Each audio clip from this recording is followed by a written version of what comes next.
Merci de m'avoir invité. Je vais essayer de vous présenter en tout cas notre travail depuis de nombreuses années sur l'organisation des secteurs de psychiatrie. Alors, en tout cas, une partie du travail a été fait par les collègues d'Un chez soi sur la question du rétablissement. Et ce qui est important de signaler tout de suite, c'est que effectivement, l'idée c'est de resignifier en tout cas, de dire que les secteurs de psychiatrie sont un des instruments du rétablissement, ils ne font pas le rétablissement.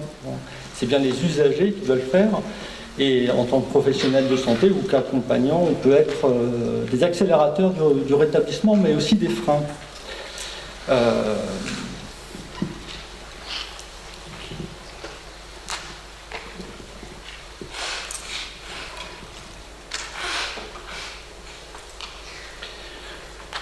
Alors nous, on intervient sur un secteur qui est un timbre-poste, c'est 26 km². On a deux grandes zones, une zone plutôt très urbaine, plutôt jeune, avec beaucoup de problèmes d'addiction, avec un niveau de précarité assez important, et puis une autre partie qui est un peu plus pavillonnaire, un peu plus âgée, c'est une population plutôt âgée. Donc c'est 88 000 habitants.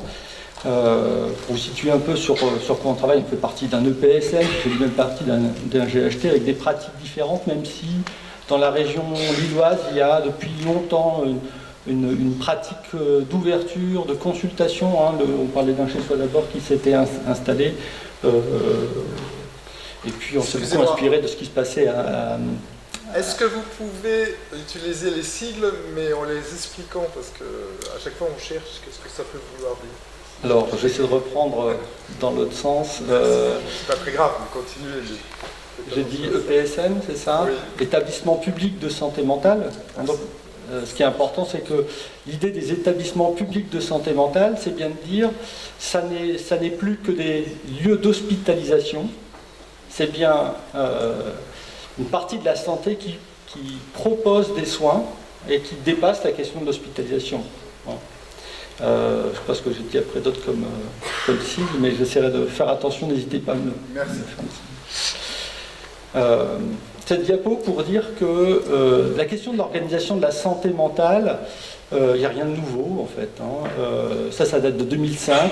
On parlait avec certains collègues des nombreux rapports qui ont été faits depuis plus de 10 ans, qui rapportent toujours les mêmes problèmes d'organisation en santé mentale.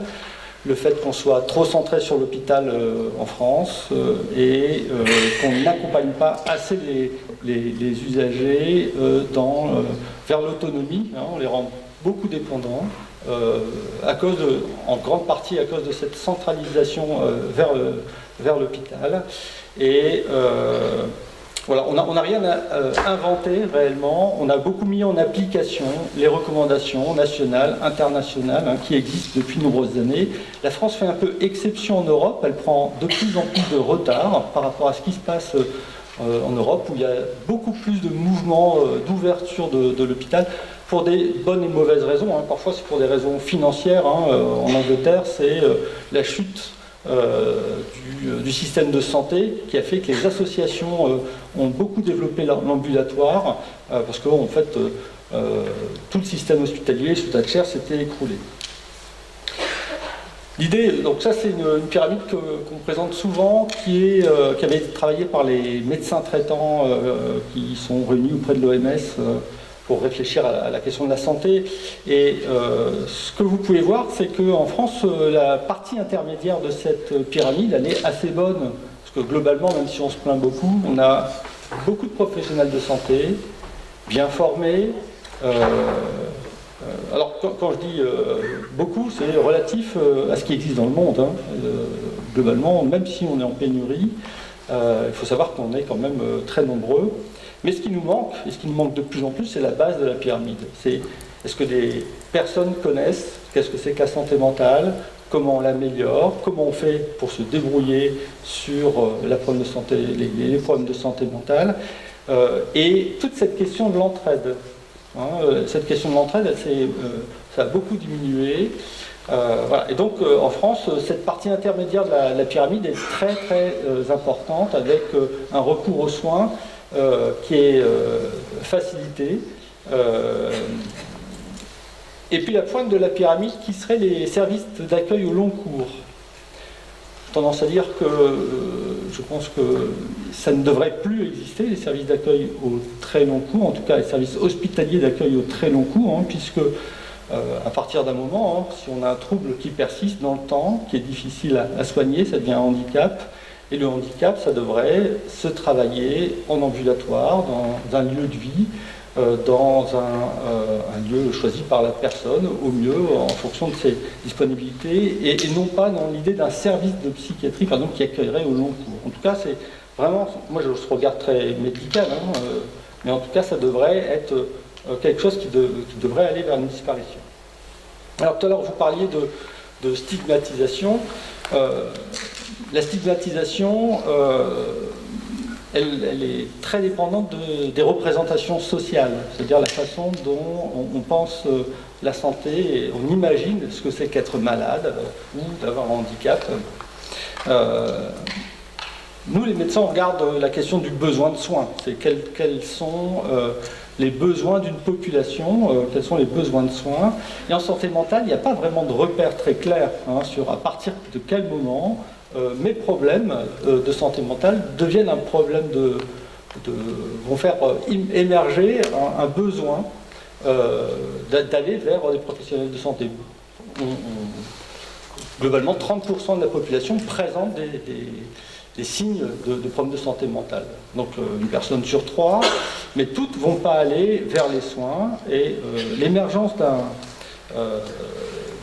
d'une demande, elle va être en fait médiée par des représentations. Donc vous voyez ce cadre-là que j'ai mis, donc la représentation sociale, à partir de quand je pense qu'il faut que j'aille vers les soins, comment je vais me comporter par rapport aux soins.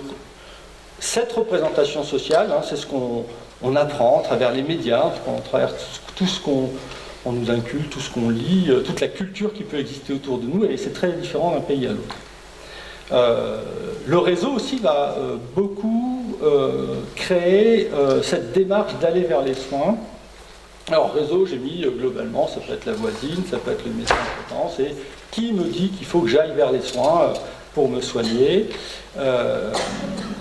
Donc ça a beaucoup été travaillé autour des problèmes des personnes âgées. Hein. On a longtemps, les personnes âgées, on sait que si elles ne sont pas accompagnées, elles se retrouvent facilement aux urgences, par exemple, pour plein de bonnes ou mauvaises raisons. Et quand il y a un réseau, elles vont moins vers les urgences, ou de façon peut-être plus adéquate, en tout cas. Mais il y a encore un autre paramètre qui va déterminer comment les gens vont se diriger dans le système de soins, c'est l'organisation des soins elle-même. Et ça, c'est un enjeu important, parce que souvent on pense l'accès aux soins, comment on informe les gens, comment on déstigmatise, mais le problème de l'organisation des soins, c'est qu'elle est elle-même très stigmatisante. Il n'y a pas grand-chose de plus stigmatisant que les professionnels de santé. Dans leur pratique, dans leur façon d'aborder les troubles, hein, et tout à l'heure on parlait, j'en reparlerai encore, hein, mais de la question du rétablissement, de ce regard positif qui doit être porté sur la maladie. Souvent les professionnels de santé qui ont l'habitude d'accompagner beaucoup de personnes qui ont des problèmes, oublient les personnes qui s'en sortent et qui vont mieux. Et donc ils ont ce regard très centré sur la maladie, comment elle est difficile à soigner, comment ça peut être compliqué d'avoir des problèmes de santé, et ils oublient de penser à toutes les autres personnes qui vont beaucoup mieux, qui s'épanouissent malgré leurs difficultés.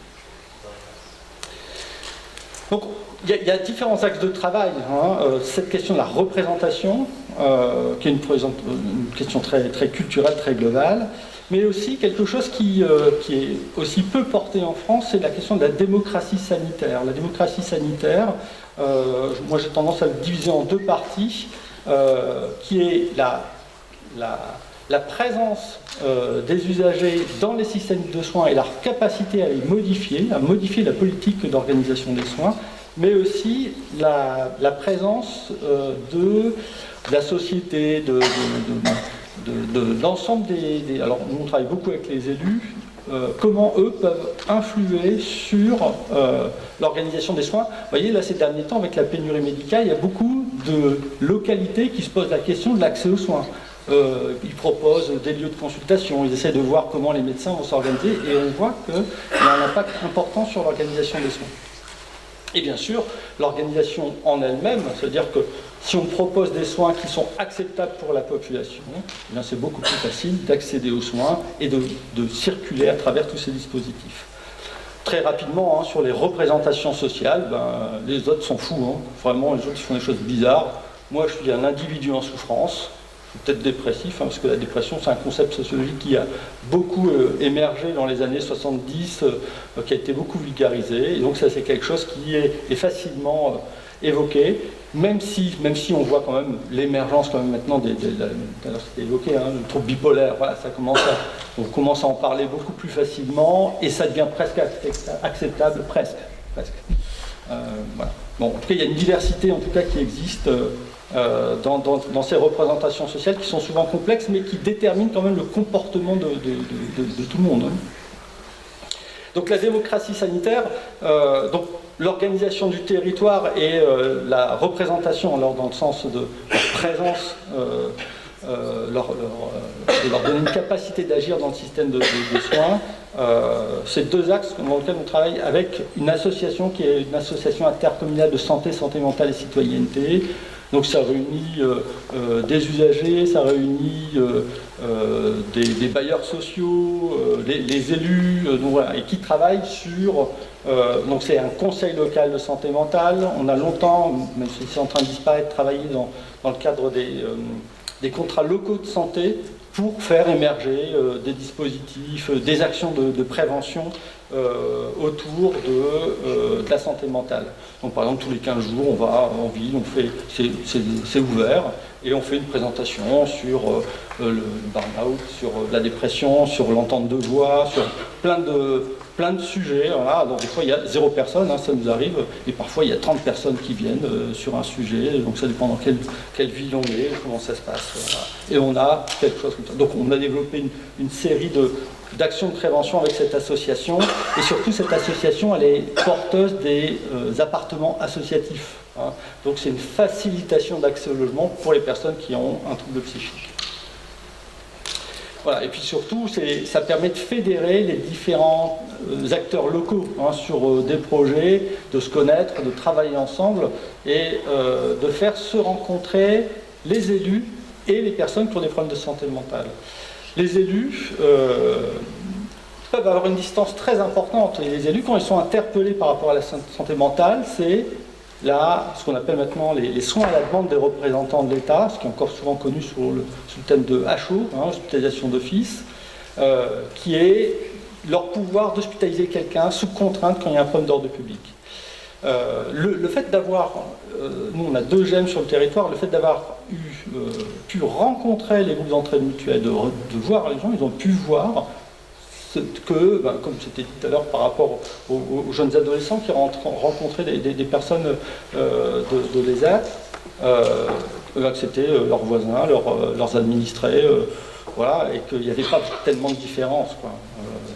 Et ça, ça ouvre énormément de portes, le fait qu'un service de santé mentale travaille comme ça avec les élus, alors, les actions, elles ne sont pas toujours fondamentales, on fait beaucoup d'actions culturelles, mais ce qui est important, c'est d'avoir des contacts rapprochés entre santé mentale et les élus et l'ensemble des acteurs de la société. Une autre chose qu'on essaie de mobiliser, alors c'est un peu plus compliqué, hein, c'est d'avoir des usagers élus qui participent à notre comité de pilotage dans le service. C'est-à-dire qu'on a tous les 15 jours à peu près des rencontres avec les cadres, les médecins sur l'organisation, sur les choix, sur les priorités du pôle, et on essaie de faire émerger une parole des usagers du service directement qui viennent participer avec nous. Alors on essaie, pourquoi ? Parce que ça dépend vraiment, donc y a des personnes qui sont très investies, ça s'est un peu arrêté, là ça reprend un peu, les gens ils reprennent un peu une position. Il nous manque, enfin, ce que vous disiez tout à l'heure, une capacité de financement des usagers dans le système de santé pour qu'ils puissent avoir une parole forte Et ça, on a déposé différents appels à projets, on n'a pas réussi à le faire. Donc voilà, donc c'est les différentes flyers qu'ils ont réalisés pour essayer de présenter le projet. Au-delà de ces actions, l'idée dans la transformation du parcours, c'est de rendre les soins acceptables. Le problème de la santé mentale, c'est que c'est difficilement acceptable parce que effectivement, il y a cette notion de contrainte qui est très spécifique, enfin qui est tout à fait spécifique à la santé mentale. Alors, je ne vais pas trop développer là-dessus, mais il y a une décision de l'ONU qui demande à ce qu'il y ait plus de soins contraints pour le handicap. Ça, en France, on ne l'a pas beaucoup repéré. Moi, je rappelle que dans les années 90, la question du sida s'est posée à un moment donné, la question de se dire, mais les gens qui ont le sida, ils sont dangereux pour eux-mêmes et pour les autres. Et on pourrait peut-être les mettre à part, les obliger à se soigner dans des lieux particuliers. Et ils ont été beaucoup maltraités. Et c'est une action qui a été très forte, c'est que les gens qui étaient touchés par le sida se sont associés, se sont mobilisés pour dire non mais on ne peut pas nous traiter comme ça, et il n'y a pas eu de loi spécifique par rapport au sida, au risque de contamination, et il n'y a pas eu de dérogation au secret médical en disant on doit obligatoirement être soigné parce qu'on est dangereux pour soi et pour les autres quand on a le sida, parce qu'on pourrait le transmettre. Voilà.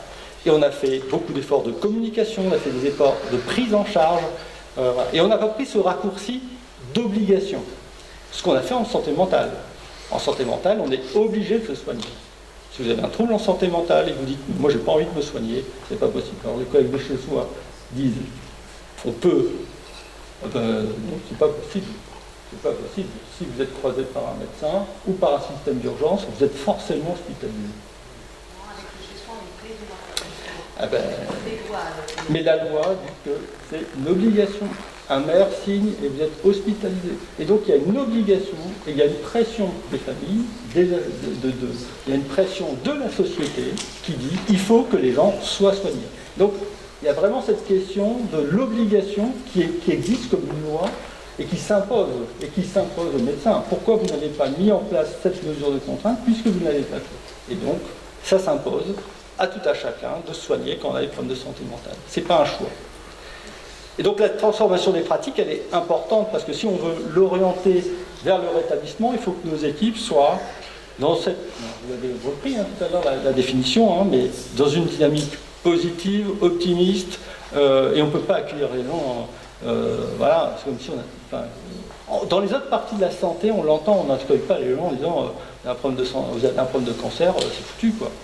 On dit on va vous aider, on va trouver des solutions, on va être là avec vous, et voilà, on est dans quelque chose de positif. Et il y a aussi cette question de la responsabilité.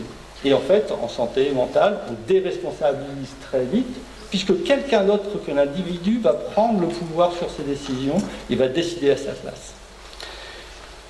Voilà. Et donc, l'autre élément qui est aussi fondamental, c'est de faire que ce n'est pas la santé qui doit porter le projet des personnes, mais les personnes doivent bien être accompagnées à retourner vers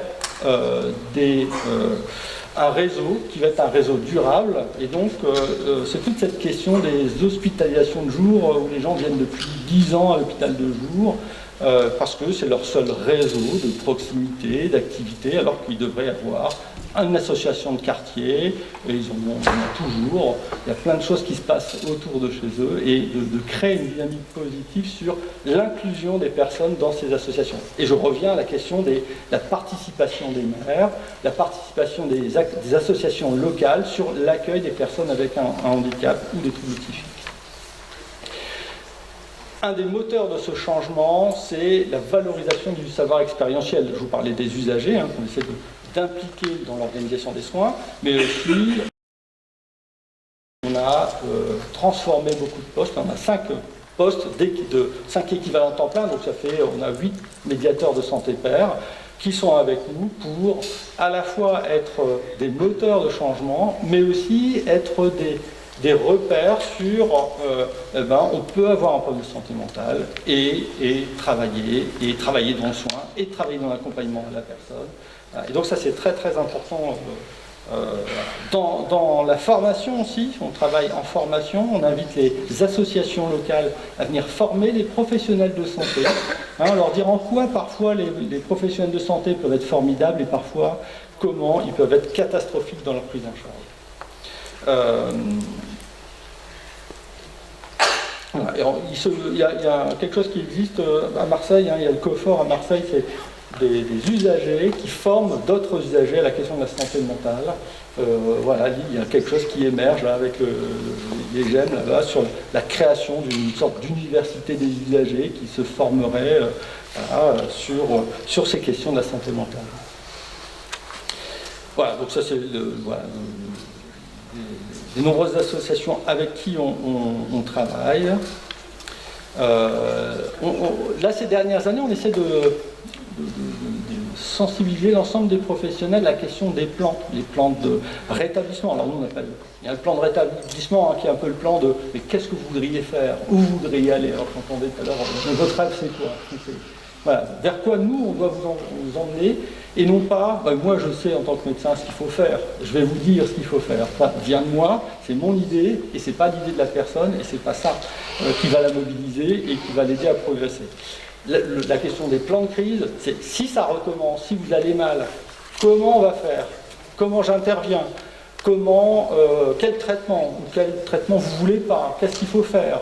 Et travailler ça sur des sortes de directives anticipées qui devraient, j'espère un jour, arriver à être même opposables à la question des prises en charge. Voilà, on travaille aussi, on a l'idée de numériser ça et d'avoir un outil un peu dynamique, parce que pour l'instant, ce plan, on prend nous, on l'a nous dans notre dossier.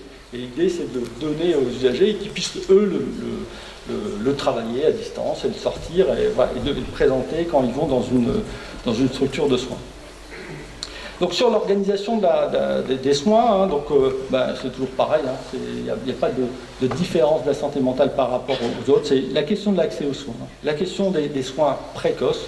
Si on fait un repérage, si on voit vite les gens qui ont des troubles, après faut-il encore pouvoir les soigner de façon continue, et la santé mentale va un peu plus loin, puisqu'on a une culture qui vient quand même d'une prise en charge du handicap plus que ce qui peut se faire dans d'autres domaines. Alors moi je prends souvent le domaine de la neurologie, vous êtes suivi en neurologie, vous avez fait un accident vasculaire, après ça s'arrête et puis après vous êtes parti et il faut que ça soit d'autres structures. La santé mentale a toujours accompagné plus longtemps. Et aussi parce que les gens qui ont des problèmes de santé mentale ont plus de risques que les autres de faire des rechutes et d'avoir besoin de soins. Alors, pour faire cette transformation, il y a un des éléments clés, c'est il ne faut pas être à l'hôpital. L'hôpital, c'est très rassurant pour tout le monde, mais c'est extrêmement consommateur de ressources humaines. On est arrivé à mettre 74% des moyens humains en ambulatoire. Souvent, c'est l'inverse. Il y a 25 à 30% des moyens humains qui sont en ambulatoire contre 70-60% des moyens en hospitalier. Donc ça, c'est une moyenne en France avec des grandes disparités. Et de faire que l'une des difficultés, c'est que quand on a l'habitude de tous ces dispositifs, des systèmes de soins, des systèmes d'aide, c'est assez clair, mais pour un usager qui arrive dans ces systèmes-là, c'est toujours très compliqué. À quelle porte faut sonner? Ah mais moi je fais ça, mais je fais pas ça. Et donc l'idée c'est de faciliter le plus possible le parcours de soins, et qu'il n'y ait pas trop de coupures, de césures dans les prises en charge. D'un côté l'hôpital, de l'autre côté le CMP, mais ils n'ont pas le bon dossier, ils ne savent pas ce qui se passe. Voilà. Et d'avoir une structure qui prend l'ensemble du parcours de soins en ligne de compte et qui ait quelque chose à proposer. Il y a souvent des choses qui sont très bien faites, mais il n'y a pas de place. Il faut attendre. Il faut attendre 1 an, 2 ans. Voilà. Je ne parle pas des délais de consultation. Par exemple, en pédopsychiatrie, on entend il faut 6 mois d'attente pour avoir une consultation, sans savoir si c'est grave ou pas grave. C'est 6 mois pour tout le monde. On a réussi à se débrouiller pour voir toute nouvelle demande dans les 48 heures. En fait, une nouvelle demande pour les professionnels de santé, c'est pas aussi fréquent que ça. Nous, on a à peu près 100 demandes par mois. On a 1200 par an à peu près, hein, je vous donnerai les données après. Mais c'est quand même beaucoup moins que l'activité globale de l'ensemble des professionnels de santé. Et quand vous regardez ce qui est fait, c'est de dire qu'il faut forcément que soit prévu l'arrivée des nouvelles consultations. On sait, sur un territoire donné, vous savez déterminer combien il y aura de nouvelles consultations. On l'a prévu, on a bloqué du temps pour ça. C'est une priorité d'évaluer des nouvelles demandes. Et donc, il y a 48 heures, vous avez besoin de soins, vous prenez contact, vous n'êtes pas connu. Dans les 48 heures, vous avez un rendez-vous d'évaluation un peu compliqué, ça dure 1h30, on fait un bilan de ça. Et ça nous permet de définir si c'est urgent, pas urgent, il faut que vous soyez vite vu ou pas. Donc c'est quelque chose on a une augmentation, alors à la fois ça peut être inquiétant pour les professionnels de santé, mais comme dans tous les domaines de la santé, hein, plus vous avez de contact avec la population en termes de dépistage, eh ben, plus vous évitez l'aggravation des troubles et vous savez anticiper rapidement les demandes et les besoins. Donc voilà, vous voyez, c'est un peu notre chiffre, on est parti de 623 il y a quelques années, hein, on avait pas tellement de nouvelles demandes, et puis au fur et à mesure, maintenant les médecins traitants savent qu'on va très vite, et donc ils nous envoient de plus en plus, et il y a aussi un phénomène hein, sur la question des pratiques, c'est les CMP, c'est comme les médecins traitants, tout le monde sait ce qui s'y passe. On a tous quelqu'un qui connaît, quelqu'un qui a été, et j'ai été mal accueilli, ou ce médecin-là, il est insupportable, et lui, voilà. Et donc, ça se sait. Et donc, localement, les pratiques, elles sont très très bien connues, et on sait dans quel CMP on est bien accueilli, et dans lequel on est très mal accueilli. Voilà. Et donc, on arrive à avoir le plus haut taux d'accès aux soins de tous les Hauts-de-France. On est du côté de 5,7, ça veut dire que le nombre de personnes à l'année qui ont été vues, c'est 5,7%. Qui est, voilà, ça fait 3500 personnes qui ont eu un contact avec la santé mentale. Bon, ça, je vais assez rapidement, mais sachez qu'il n'y a pas de liste d'attente en tant que telle. Il n'y a pas de gens qui sont en attente pour avoir un contact avec la psychiatrie. On voit les gens et on définit d'emblée un projet de soins. Mais le projet de soins, ça peut être, oui, vous avez quelques troubles anxieux, c'est pas majeur. On va vous prodiguer quelques conseils et vous reviendrez dans 3 mois ou si vous avez besoin. D'accord ? Et c'est d'essayer d'adapter la réponse aux besoins de la personne et pas de mettre tout le monde au même point à avoir une consultation dans 3 mois. Et on est capable de monter en pression très vite puisque on a une équipe mobile hein, qui s'appelle les soins intensifs intégrés dans la cité. Depuis quelques temps, on travaille à partir de 12 ans. On a travaillé avec la pédopsychiatrie. Hein, ils n'avaient pas d'équipe mobile. Et donc, on intervient très rapidement. On peut voir... donc, c'est l'équipe d'urgence. S'il y a quelqu'un qui est passé par le système d'urgence, quelqu'un qui appelle et qui a été vu en nouvelle demande, et il faut aller vite. On va voir les personnes. Et on peut voir les gens tous les jours. Avec plein de professionnels différents, des travailleurs sociaux, des psychiatres, des pédopsies aussi maintenant, des psychologues, des psychomotriciens, et on a une capacité d'intervention qui est très intense et très rapide, et ça permet de ne pas hospitaliser. Ça nous permet de ne pas dire, bah ouais, je ne sais pas trop ce que vous allez à l'hôpital, et puis on va voir ça. Donc on a vu à peu près 260 personnes là en 2021. Ce qu'il faut avoir aussi comme idée, c'est que, bien sûr, l'hôpital, c'est une excellente réponse. Ça va très vite, tout le monde est rassuré, mais quand on va à l'hôpital, on n'apprend pas à travailler avec l'environnement dans lequel on est, avec son pharmacien, avec son médecin traitant, avec son voisin, voilà. Et on apprend à travailler en sortant de son milieu et en développant des capacités. Et donc, on ne fait que renforcer cette idée que pour se soigner, il faut retourner à l'hôpital. C'est vrai que ça peut être très douloureux hein, quand on a des suicidaires, quand on est très angoissé, quand on est très envahi par des phénomènes hallucinatoires, de se dire qu'il faut que je reste à la maison, mais ça me parle tout le temps, et ça peut être parfois très compliqué. Mais c'est de là que viendra la solution, l'équilibre en tout cas qui fait que j'arriverai. Voilà. Et pourquoi ça marche bien toutes les cliniques privées? Parce que si je vous envoie dans un endroit, on va vous s'occuper de vous, faire de la relaxation, voilà, c'est un peu comme quand je vais en vacances, hein. Je n'ai pas de pression, on s'occupe de moi. Mais bien sûr que c'est très bien, mais bien sûr que ça fait du bien. Mais le retour à la réalité va falloir s'occuper des enfants, gérer les factures, gérer les symptômes, et là, ça fait mal. Et vous voyez, c'est ça, il faut avoir cette vision écologique de la prise en charge, elle ne peut pas être uniquement d'extraire et d'améliorer. Il faut aussi travailler, parce que malheureusement, beaucoup de personnes auront des troubles qui vont durer dans le temps, et il va falloir travailler avec ça. Donc voilà, donc l'intervention au domicile, voilà. Cette question de la territorialisation elle est aussi importante. Pourquoi? Parce que quand on ne travaille plus sur un dispositif qui est la consultation ou l'hospitalisation, et qu'on travaille dans un réseau comme ça, on est obligé aussi de s'occuper des personnes qu'on ne connaît pas. Moi je suis interpellé par des assos, par les maires en disant mais il se passe quelque chose, il y a du bruit dans une maison, c'est difficile, est-ce que vous connaissez? Donc je vous dis on peut aller voir avec qui est-ce qui veut venir avec nous, comment on peut intervenir, voilà, et d'aller voir comment on pourrait proposer peut-être des soins s'il y a besoin, hein, on ne sait pas, hein, dernièrement nous-mêmes âgés qui pose problème dans son quartier, on essaie de la voir, on essaie d'aller avec les travailleurs sociaux pour essayer de la rencontrer. Et donc voilà, et ça c'est une tentative de se rapprocher, et c'est d'essayer, on n'y arrive pas toujours, mais d'être là avant que ça ne se dégrade, avant que les gens soient contraints à l'hospitalisation, avant que ça ne dérape. Donc, voilà. L'autre chose, c'est qu'on a des appels de nuit. Hein. On a un infirmier qui est dédié aux appels de nuit pour les gens qui sont insomniaques, qui ont des problèmes, pour les aider à s'orienter, pour éviter qu'ils se rendent systématiquement aux urgences. Et on peut programmer très vite des consultations s'il y a besoin. Donc je passe, hein. En tout cas, il y a un effort de coordination, hein, de savoir que le médecin d'hôpital, a les mêmes infos que le CMP, que l'équipe mobile, d'avoir cette coordination et d'avoir une connaissance fine de la personne qui permet de répondre au mieux. On a une unité d'hospitalisation, hein, donc on a 10 places, hein, ça fait à peu près 12 lits pour 100 000 habitants.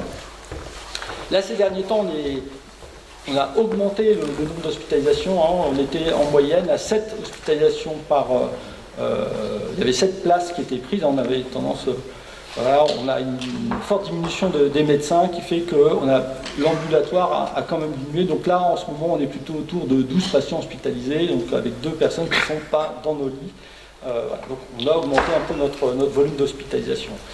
On fait un effort très important sur le respect des libertés individuelles, c'est-à-dire que comme on essaie d'appliquer ce que propose l'OMS de façon générale, mais surtout la contrôleuse des lieux de privation de liberté, c'est de ne pas interdire quoi que ce soit si ce n'est pas strictement en rapport avec l'état de santé des personnes. Les portes sont ouvertes, on ne prend pas systématiquement les effets des personnes. Toutes les façons de gérer en tout cas et d'accueillir, c'est strictement individualisé. Je n'ai jamais envoyé quelqu'un en UMD depuis plus de 30 ans qu'on est là, 40 ans, même Jean-Luc, je pense qu'il ne l'avait jamais fait. UMD, c'est les unités pour malades difficiles. Ça veut dire que si vous avez des troubles du comportement très importants en unité de psychiatrie, on peut dire, mais vous êtes... voilà, il faut que vous alliez dans une unité qui sont des unités très strictes, très fermées, même si certaines font beaucoup d'efforts en tout cas pour être beaucoup plus accueillantes.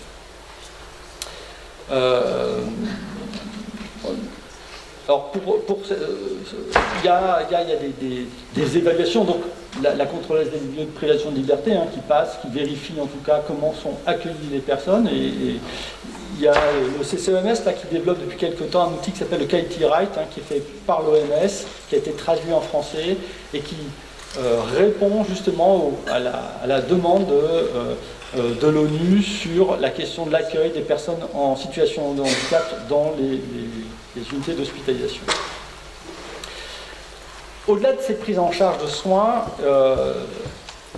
souvent dans les systèmes de santé français, il y a ce qu'on appelle les CATTP, les centres d'accueil temporaire qu'on a transformés, puisqu'on a diminué le nombre d'activités que nous faisions, que la santé fait, pour augmenter le temps passé avec les personnes à trouver des activités de proximité. comment elles vont faire du sport, comment elles vont aller dans un club de sport, un club de dessin ou je ne sais pas.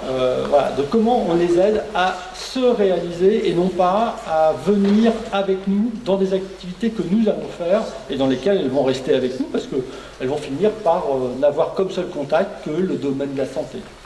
Et quand moi j'ai fait longtemps de consultations de CATTP, où au bout de 6 mois on disait aux gens bah, maintenant ça va mieux, on va arrêter, mais qu'est-ce que je fais maintenant? Je sais pas. Et puis les gens ils rentraient chez eux tout seuls. Voilà. Et donc développer le retour au travail, donc il y a aussi, un peu comme chez soi, il y a des méthodologies d'accompagnement, c'est IPS ou des choses comme ça qui émergent comme ça, qui sont parfois déjà mis, les collègues de Marseille, qui sont des accompagnements individualisés vers un retour à l'emploi, mais un retour à l'emploi direct, sans passer par des formations, voilà, c'est d'essayer de retrouver facilement un emploi. En tout cas, cette structure-là, elle sert de plus en plus à aller vers l'inclusion des personnes et non pas l'exclusion dans un modèle particulier qui serait celui du soin qui vous accueille. Encore une autre équipe qui est aussi une équipe mobile qui est Habicité. Alors le SIC, vous avez vu, c'est une équipe d'urgence qui intervient sur 250 personnes à l'année, des situations de crise, ça dure 15 jours, 3 semaines, et puis après on passe à autre chose, donc des consultations ou autres. Habicité, c'est une équipe qui accompagne des personnes avec des hauts niveaux de handicap. Si on a peu de lits, il y a quand même beaucoup de gens qui ont des troubles psychiques très importants et qui parfois sont maintenus dans le haut de la pyramide pendant plusieurs années en hospitalisation parce qu'elles ont du mal à être autonomes et donc elles sont maintenues en hospitalisation parce qu'il n'existe pas de structure d'accueil, parce qu'il n'y a pas de possibilité. Et donc nous, c'est cette équipe-là qui intervient en domicile chez des gens qui ont des troubles psychiques au long cours. Il y a à peu près 80 personnes qui sont suivies par cette équipe.